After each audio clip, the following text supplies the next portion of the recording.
Good morning students. आज हम लोग इस वीडियो के अंतर्गत कुछ ऐसे वाक्यों के विषय में अध्ययन करेंगे जो एम्फेटिक सेंटेंसेज होते हैं, जोरदार कथन होते हैं। यानी साधारण कथन में बातों को अभिव्यक्त न करके उसको जोरदार बना के व्यक्त किया जाता है। इसीलिए हेडिंग है जोरदार कथन सूचक वाक्य, एम्फेटिक सेंटेंसेस। राम भी मुंबई गया। राम भी मुंबई गया मतलब क्या है? राम पर दबाव डाला जा रहा है जोरदार ढंग से कहने के लिए। Ram too went to Mumbai. Ram too went to Mumbai. अगर हम कहते राम मुंबई गया, यह एक साधारण सा वाक्य है, इसमें कोई प्रेशर नहीं है। राम मुंबई गया, राम वेंट टू मुंबई। लेकिन यहां कहा जाए राम भी मुंबई गया, मतलब यह है कि शायद वो मुंबई जाने वाला नहीं था, तभी तो राम भी मुंबई गया, Ram too went to Mumbai. वह भी मौजूद था, वह भी मौजूद था। He too was present. He too was present. Too का मतलब यहां प्रेशर डालने के लिए भी।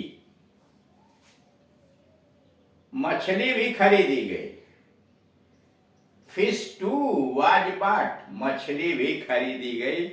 Fish too was bought. मैंने भी गाना गाया। I too sang a song। मैंने भी गाना गाया। I too sang a song। ऐसे वाक्यों में संज्ञा यानी नाउन, सर्वनाम प्रोनाउन भी का प्रयोग होता है। यानी ऐसे वाक्यों में हिंदी में संज्ञा या सर्वनाम आती है, उसके बाद भी आता है। इस प्रकार के भी का अर्थ होता है के अलावा, के अतिरिक्त। कह रहा ऐसे भी का अर्थ होता है, यह जो भी आया हुआ है, कह रहा कि इसका अर्थ होता है के अलावा, के अतिरिक्त। In addition to. In addition to. Rules. Noun लिखिए, प्रोनाउन लिखिए, उसके बाद कामा, फिर टू, फिर कामा, फिर वर्ब। मतलब इनके कहने का यह है कि आप यह जो लिख रहे हैं टू, राम टू, तो यहाँ कामा, यहाँ कामा, यहाँ कामा, यहाँ कामा, यहाँ कामा, यहाँ कामा, यहाँ कामा और यहाँ कामा। यानी सबसे पहले नाउन और प्रोनाउन लिखिए। जैसे राम, भी के लिए टू के आगे पीछे कामा लगाइए, और फिर उसके बाद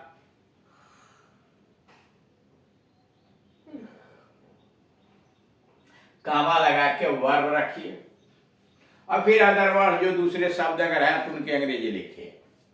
नोट, ऐसे वाक्य में टू के बदले आल्सो का भी प्रयोग होता है। कर ऐसे वाक्यों में टू के स्थान पर आल्सो का भी प्रयोग होता है, पर आधुनिक अंग्रेजी में आल्सो की अपेक्षा टू ज्यादा प्रचलित है। यानी टू जहां लिखा जा रहा है वहां आल्सो का भी प्रयोग होता है, लेकिन मॉडर्न इंग्लिश में आल्सो की अपेक्षा टू ज्यादा प्रचलित है, उसको ज्यादा अच्छा माना जा रहा है। अब अगला सेंटेंस है, मेरे मित्रों ने भी मेरी सहायता नहीं की। मेरे मित्रों ने भी मेरी सहायता नहीं की। Even my friends. मेरे मित्रों ने भी मेरी सहायता नहीं की।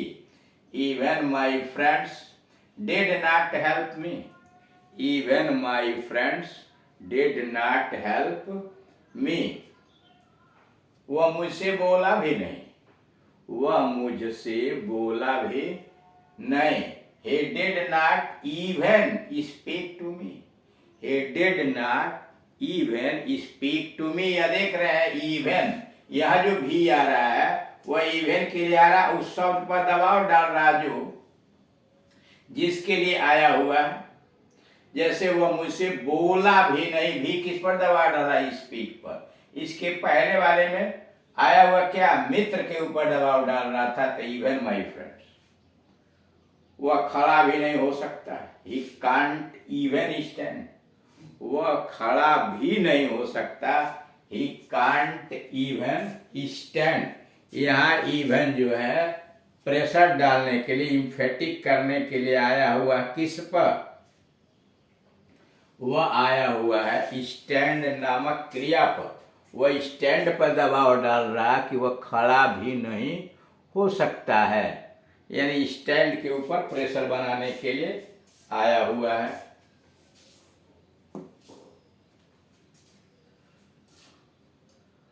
ऐसे वाक्यों में संज्ञा, सर्वनाम, क्रिया, धन भी का प्रयोग होता है। ऐसे वाक्यों में संज्ञा, सर्वनाम, क्रिया भी का प्रयोग होता है। और ऐसे भी से यह बोध होता है कि जो है और जो होना चाहिए उसमें बड़ा अंतर है। कर ऐसे वाक्यों से संज्ञा, सर्वनाम, क्रिया, धन भी का प्रयोग होता है। और ऐसे भी से यह बोध होता है कि जो है और जो होना चाहिए उसमें बहुत अंतर है। जैसे शायद इसमें कुछ, हाँ, यानी जैसे यहाँ दिया हुआ है, वो मुझसे बोला भी नहीं, he did not speak to me। भिखारियों के भी दिल होता है, even a beggar has a heart, even a beggar has a heart। वह खड़ा भी नहीं हो सकता, he can't even stand। अब इसमें देख रहे हैं जो है मतलब यह कि वह खड़ा उसे होना चाहिए लेकिन खड़ा नहीं हो पा रहा है, इसीलिए करा इसमें जो है और जो होना चाहिए दोनों में बहुत अंतर है। नोट, ऐसे वाक्यों में इवन या नॉट इवन उस शब्द के पहले आता है जिस पर बल दिया जाता है। कर ऐसे वाक्यों में इवन हुआ या नॉट इवन जो हुआ वह उस शब्द के ऊपर जो डालता है जिस पर बल दिया जाता है। इसलिए अनुपयुक्त शब्द के पहले इवन या नॉट इवन का प्रयोग कर वाक्य के अर्थ को इस प्रकार न बदलना। कह रहा है चूंकि इवन और नॉट इवन वहां लगता है जिस शब्द के ऊपर बल दिया जा रहा है, इसलिए इसे अनुपयुक्त शब्द के पहले प्रयोग करके वाक्य का अर्थ मत बदलिए। जैसे पिता ने भी मदद नहीं की, father did not even help, वाक्य गलत है। यह दबाव भी किस पर आ रहा है, पिता ने भी का दबाव फादर पर आया है और लगा है कहाँ, हेल्प के पहले लगा है। इसको लगना चाहिए even the father did not help, even the father did not help, यानी अनुचित शब्द के पहले इवन या नॉट इवन मत लगाइए, अन्यथा वाक्य का अर्थ बदल जाएगा। बनेगा कैसे रूल्स, बनाने के नियम क्या है, इवन या not even plus noun pronoun और तब वर्ब, यानी नाउन प्रोनाउन या वर्ब जिसके पहले आया हुआ उसके पहले इवन या नॉट इवन लगाइए। अब अगला पैटर्न, उमा गाती है और मंजू भी। उमा गाती है और मंजू भी, मतलब मंजू भी गाती है। Uma sings and so does Manju, Uma sings and so does Manju. वाक्य की बनावट जरा देखिए, उमा गाती है और मंजू भी, Uma sings and so does Manju. Usha खेल रही है और रेखा भी, उषा खेल रही है और रेखा भी। Usha is playing and so is Rekha, Usha is playing and so is Rekha. Mohan नेता है और सोहन भी, मोहन नेता है और सोहन भी। Mohan is a leader and so is Sohan, Mohan is a leader and so is Sohan. माँ सुंदर है और पुत्री भी, माँ सुंदर है और पुत्री भी।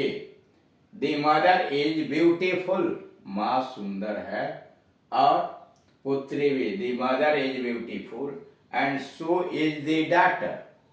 The mother is beautiful and so is the daughter. पिता कंजूस है और पुत्र भी। पिता कंजूस है और पुत्र भी। The father is miser, the father is miser and so is the son. The father is miser and so is the son. वह तेज है और मैं भी, वह तेज है और मैं भी। He is intelligent and so am I, he is intelligent and so am I. ऐसे वाक्यों के दो भाग होते हैं, ये और के द्वारा जुड़े रहते हैं, यानी दो उपवाक्य आते हैं ऐसे वाक्य में और के द्वारा जुड़े जाते हैं। इस प्रकार के वाक्य अफर्मेटिव होते हैं, यानी स्वीकारात्मक होते हैं और उसके दोनों भागों में एक ही प्रकार के शब्द, क्रिया हुआ, विशेषण हुआ या संज्ञा आते हैं। यानी दोनों पार्ट में, दोनों उपवाक्यों में एक ही प्रकार के शब्द यानी संज्ञा, विशेषण या क्रिया आते हैं। ऐसे वाक्यों में संज्ञा सर्वनाम धन भी का प्रयोग होता है। ऐसे वाक्यों में संज्ञा धन भी या सर्वनाम धन भी का प्रयोग होता है और भी के बाद क्रिया, विशेषण, संज्ञा ये सभी छिपे रहते हैं। अभी के बाद संज्ञा, विशेषण या क्रिया ये सभी छिपे रहते हैं। जैसे उमा गाती है और मंजू भी गाती है, छिपा हुआ है। उमा गाती है और मंजू भी गाती है छिपा दिया गया है। मोहन नेता है और सोहन भी नेता है, छिपा दिया गया, भी प्रवाद समाप्त कर दिया गया है। रूल क्या बनाने का? सबसे पहले अफर्मेटिव सेंटेंस रखिए एंड सो लगाइए और तब ऑक्सिलरी वर्ब और सेंटेंस, और तब ऑक्सिलरी वर्ब और सेंटेंस रखिए या मुख्य क्रिया रखिए,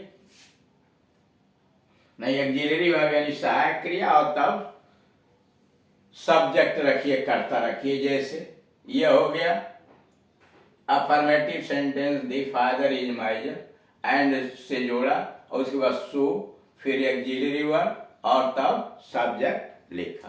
तो इस तरह से आप देख रहे हैं कि जोरदार कथन व्यक्त करने के लिए विभिन्न प्रकार के वाक्यों का अंग्रेजी में कैसे अनुवाद किया जाता है।